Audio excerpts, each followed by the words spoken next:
Okay, we are live. Welcome. This is live number 3. At least I think it's the third, right? It should be. For Lilith Astrology Group. So, I guess today's topic is occult psychology. Ooh, what does it mean?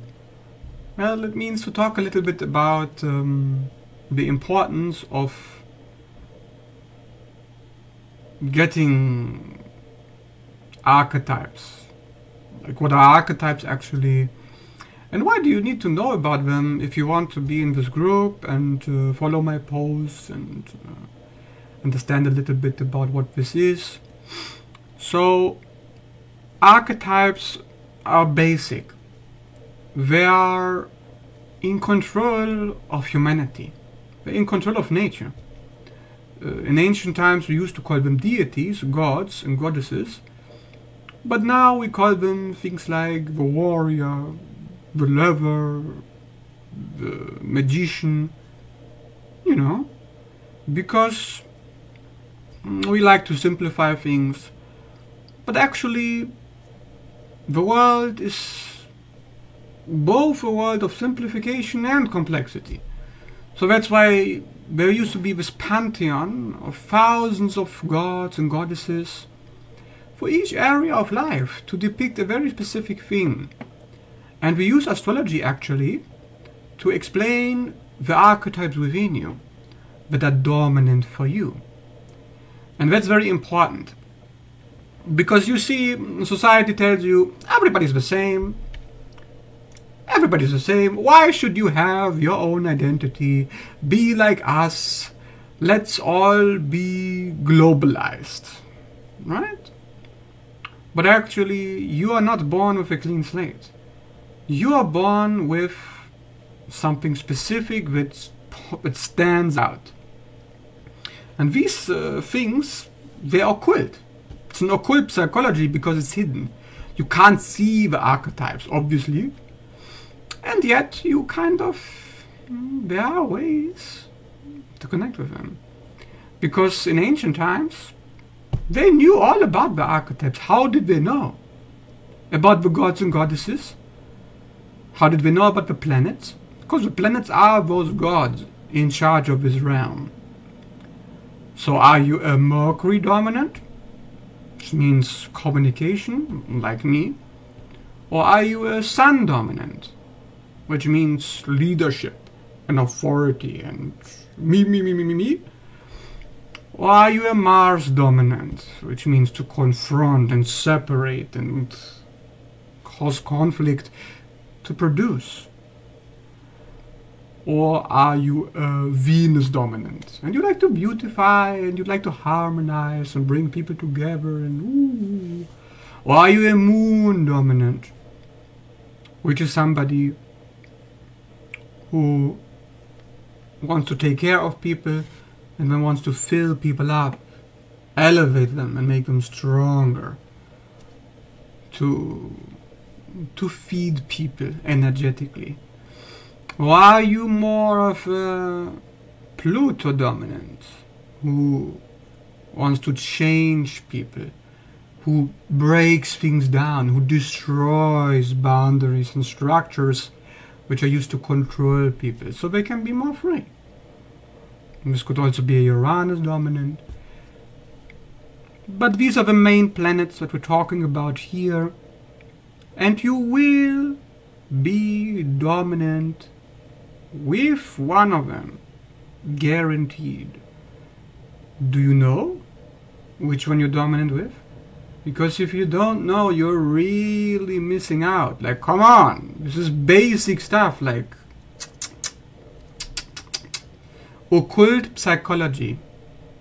You see why I call it that? Occult means hidden. But psychology is knowledge of the soul. Psyche, soul, logi, knowledge. Knowledge of the soul. Do you know your soul? Do you know who you are? Because if you don't even know the dominant archetype within you, well, It's not looking very good. Let's say it like that. For the majority of a human population,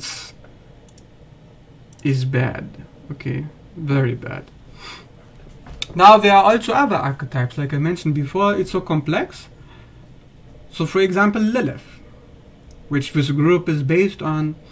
Lilith is the dominant archetype for this group because it's the dominant archetype for me. It's actually in charge of my life, Lilith.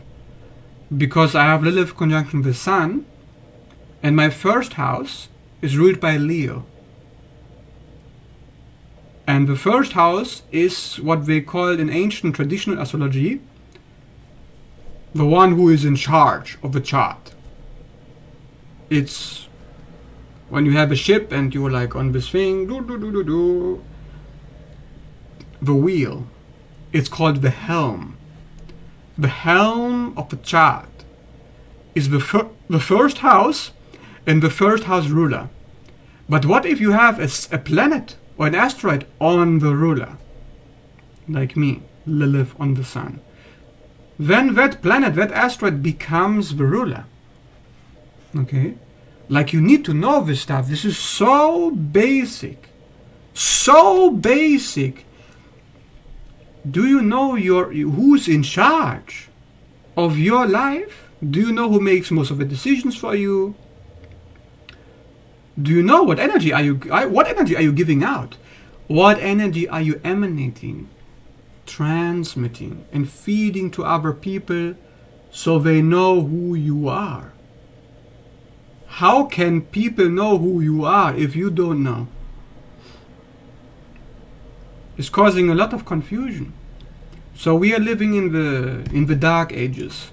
Everyone's confused about who they are, so they ask others, and they go to gurus, they go to religion, they go to God knows what.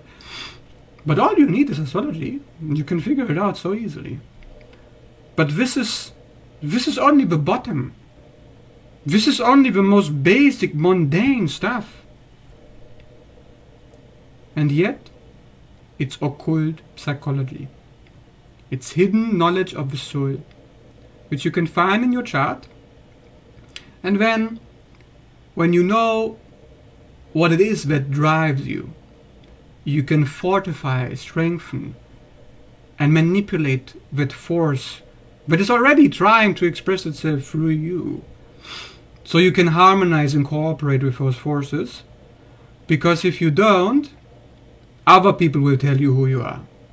And guess what? Since you don't know who you are, they don't know who you are, so they will give you the wrong advice. And since you don't know, you will take their advice. And that's the problem.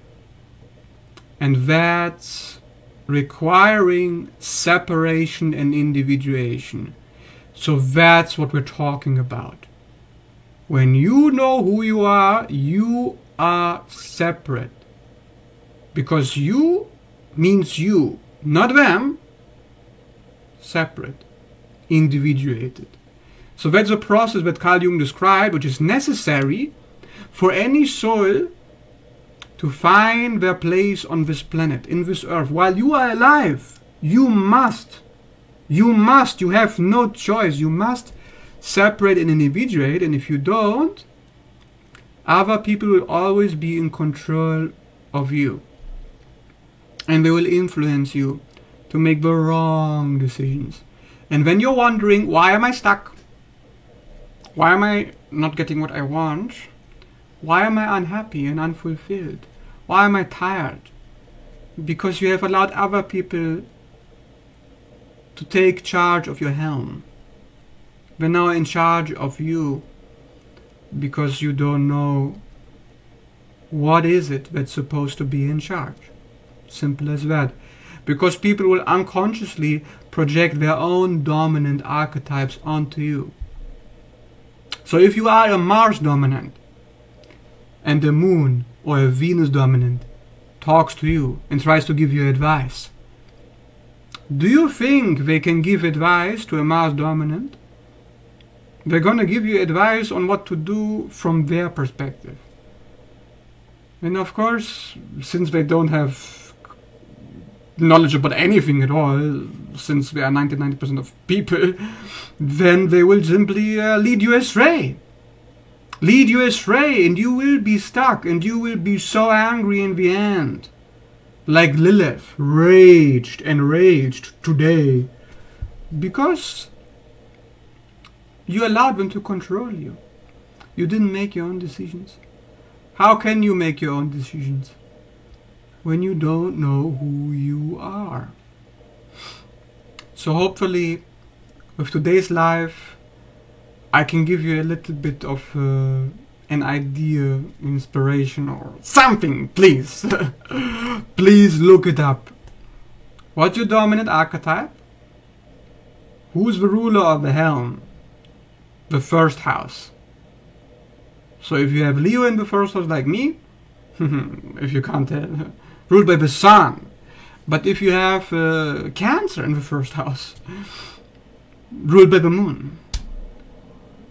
The moon is like reflecting, giving back. But it's not self-generating, it's not manifesting. That's why in human design, I'm a manifesting generator. Because in astrology, that's what I'm supposed to do. Human design is using your astrology to give you an idea of who you are, so you don't have to know anything and you don't have to look it up yourself. Makes things easier for you. But I recommend that you stop going to the middleman. Why are you going to the middleman? You don't go to eat the flesh of the cow to get the amino acids if you can simply eat the grass that the cow is eating and get the amino acids directly from the source. Because astrology is the source, okay? Not human design, not gene keys, not the... I mean, there's nothing wrong with these things. I have nothing against them. Use them. I use them myself. I know I am a manifesting generator, so obviously I use them. But it's like what we call in Germany a Wiederkäuer. Somebody who eats something and then vomits it out for you, pre-digested. So you don't have to do any chewing yourself. A Wiederkäuer is what we call it. Do you want to be a Wiederkäuer? Do you want to eat the vomit of somebody else? Or do you want to go straight to the source and eat from the well of wisdom? When you need to get into astrology, you need to get hip on the knowledge, on the occult psychology. So if you like this video, leave a like in the comment, share your dominant archetype with me. And if you can't figure it out, you can always book a consultation with me and you can ask me to find out what is going on in your chart. What archetypes are in charge for you? And how do you work with them? Because in ancient times you went to a priest. The priest of Athena told you how to appease the will of Athena. So if you have Pallas Athena, like me, on the ascendant or in any other prominent position, when you need to know about this stuff, you need a priest of Athena. Or you go to an astrologer who knows what we're talking about, who's a priest of everything. I'm a priest of all these archetypes. All of them. All of them. The whole pantheon. Okay? We combine all of these gods together. We don't just say, oh, one god, one goddess.